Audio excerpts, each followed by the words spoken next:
The 3rd of September, 1928. London, St. Mary's Hospital. Alexander Fleming raises a Petri dish of green mold over the sink. 1 second more, and he'll wash it down with carbolic acid. A colleague knocks at the door. The morning air smells of damp from the Thames and coal smoke from the courtyards. If that knock had come 5 minutes later, antibiotics would have come 20 years later.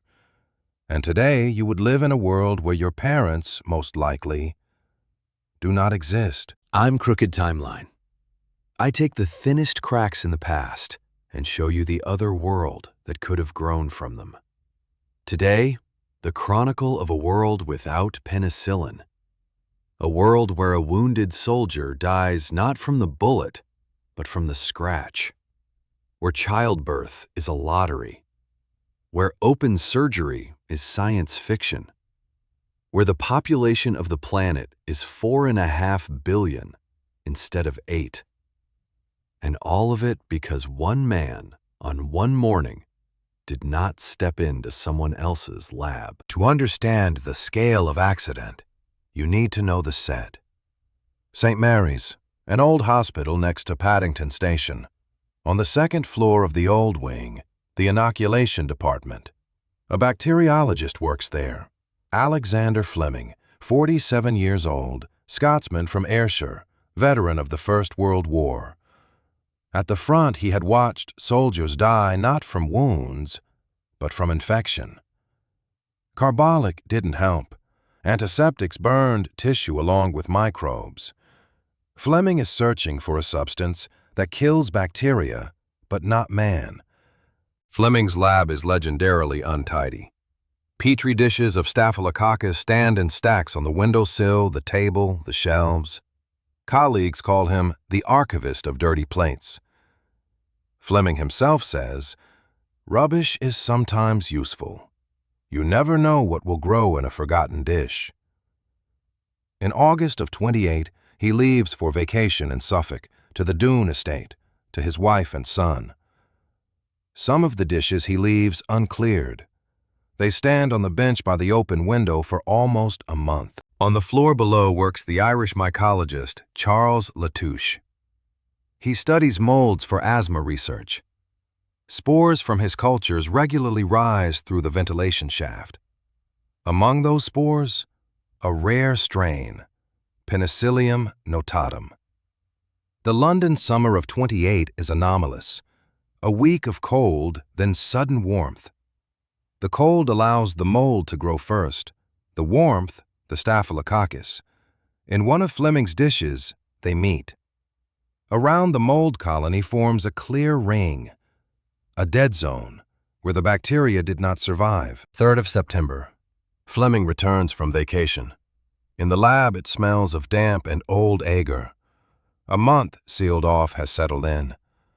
On the bench, dozens of dishes, many already with mold and slime. He collects them one by one and lowers them into an enamel tray with Lysol. Routine.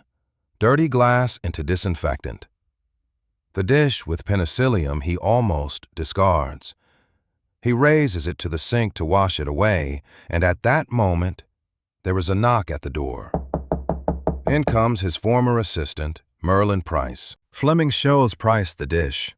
"Look, interesting mold." Pryce brings his glasses closer and says, "That looks like your lysozyme."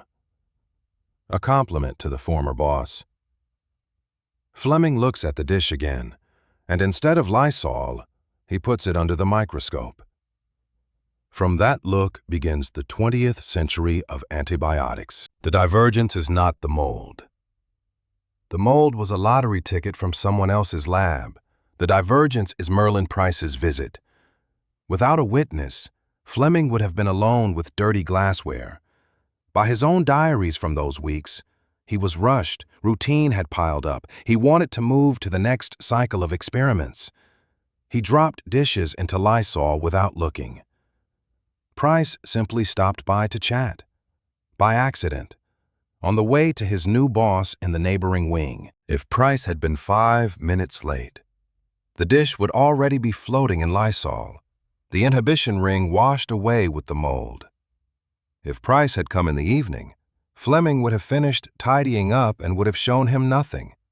If Pryce had taken the direct route instead of cutting through the old wing, he would not have ended up at that door. Fleming himself, 20 years later accepting the Nobel, will say, "If Merlin hadn't come in, I wouldn't have noticed." The micro-divergence is not the mold in the dish. It's footsteps in a corridor on a September morning. Alternative 3rd of September. Pryce lingered by the door of his new boss. They were talking about cricket. He reached Fleming's lab only after lunch. By then, all the dishes are submerged in Lysol. The mold has dissolved in carbolic. Fleming has washed his hands and sat down to write an article about lysozyme, his previous discovery. Of penicillium he does not remember. Diary entry of the 4th of September. Morning. Cleared old cultures. Nothing unusual. December of 28. At St. Mary's, a 4-year-old patient dies. Streptococcal pneumonia, a complication of measles. In our world, 12 years later, such a child would be saved by penicillin. Here, an ordinary death, one of thousands that winter. In London, infant mortality from infections is 10% in the first year of life. No one calls this an anomaly. It has always been so. 1929. Gerhard Domach in Elberfeld in the Bayer Laboratories begins work on dyes. In our chronicle, 6 years later he will discover Penicillin, the first sulfanilamide, the prototype of the sulfa revolution. In the alternative, he will discover it the same way. Penicillin doesn't interfere. But sulfanilamides are significantly weaker. They work against streptococcus and pneumococcus. They do not work against staphylococcus, gangrene, tetanus, syphilis. Half of infections remain a sentence. 1931. At Oxford, a young Australian pathologist named Howard Florey takes a chair. In our world, 7 years later, he will stumble on Fleming's abandoned paper and understand, here is a substance that can be purified.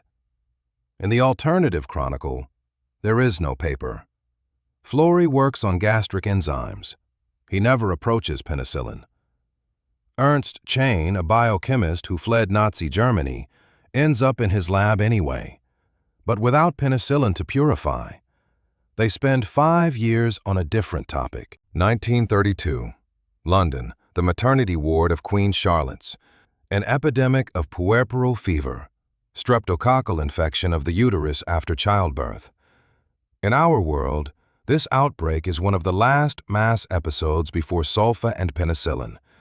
In the alternative, penicillin will never come. The maternal mortality in London stays at 4% until the war. 1 in every 25 women who give birth does not leave the hospital. 1933. In Boston, the 18-year-old Joseph Kennedy Jr., eldest son of the Klan, in our world, survives pneumonia thanks to serum. In the alternative, serum does not save him. Joe dies. 30 years later, this will be a tectonic shift in American political history.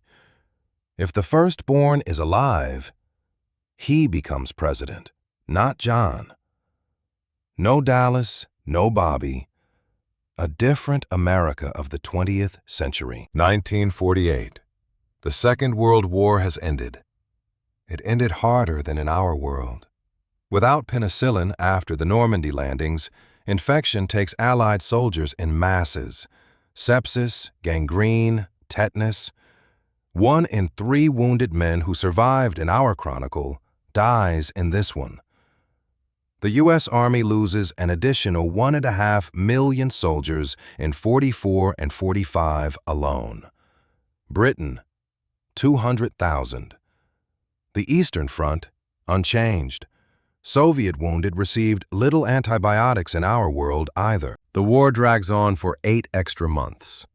Germany capitulates not in May of 45, but in January of 46. Soviet forces take Berlin at far higher cost. The Manhattan Project finishes on schedule, and the atomic bomb is used, but not only against Japan and Germany. Hiroshima, Nagasaki, and Dresden enter the same list. The post-war world. The baby boom that in our reality gave Western nations 4 decades of economic growth almost doesn't happen here. High childhood mortality from streptococcus, scarlet fever, diphtheria eats roughly 20% of the growth. Families stay small by biology, not by choice. To have 4 children means to bury one. By the year 58, the population of Earth is 2,800,000,000 instead of the real 3,100,000,000. Technological shift. Selman Waxman at Rutgers still discovers streptomycin in 43, independently of penicillin, through systematic screening of soil microbes. But without the antibiotic culture set by penicillin, his discovery is treated as a rare stroke of luck. Industry doesn't ramp up fast. Tuberculosis remains the main killer of Europe and North America into the late 50s. Chekhov and Kafka remain figures of contemporary literature. Tuberculosis in young writers is not a rarity, but a norm. The Korean War of 50 to 53 runs at 1.5 times higher casualties, again from wound infection. The United States comes out of it broken. By 54, the American Army loses the ability to wage prolonged conflicts in the tropics. Vietnam does not happen in this chronicle. Washington does not risk it. The French fight in Indochina alone and lose earlier. Ho Chi Minh comes to power 5 years earlier than in our calendar. Cultural shift. In a society where death from infection is ordinary, family, religion, and art are arranged differently. Hollywood is dominated by stories of acceptance. Pfizer, which did not build its empire on mass production of penicillin, remains a mid-sized pharmaceutical firm. The leader of global pharma is German Bayer, not broken up by the Allies in 46 because the war dragged on and occupation priorities shifted. The year 2026, alternative Earth. The population is 4.5 billion instead of 8. 1.3 billion people were never born, and another 200 million died in childhood. Life expectancy in the United States is 58 instead of 79. In Japan, 62. In Russia, 51. In India, 49. The maps of the WHO look like the maps of the WHO of our 1930. Open surgery remains the domain of the desperate. Cesarean section is a last resort, performed only when the mother's life is in danger. Operative mortality is 12%. Dental implants are impossible. Any implant is a foreign body, infection of which, without antibiotics, means death. Root canals are not treated. Teeth are simply pulled.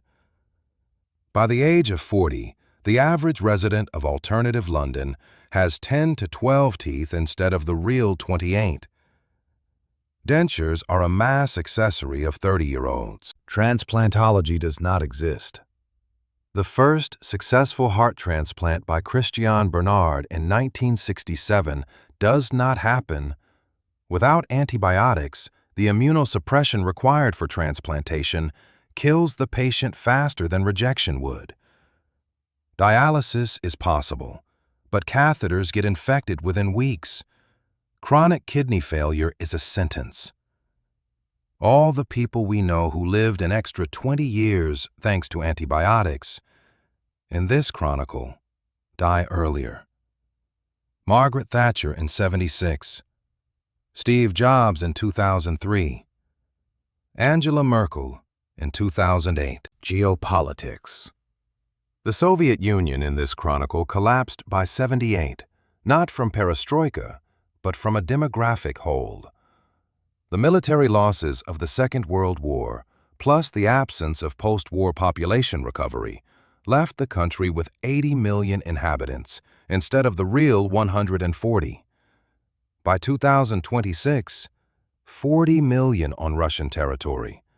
Moscow is a city of 2.5 million, as in the 60s. The United States, 210 million instead of 340.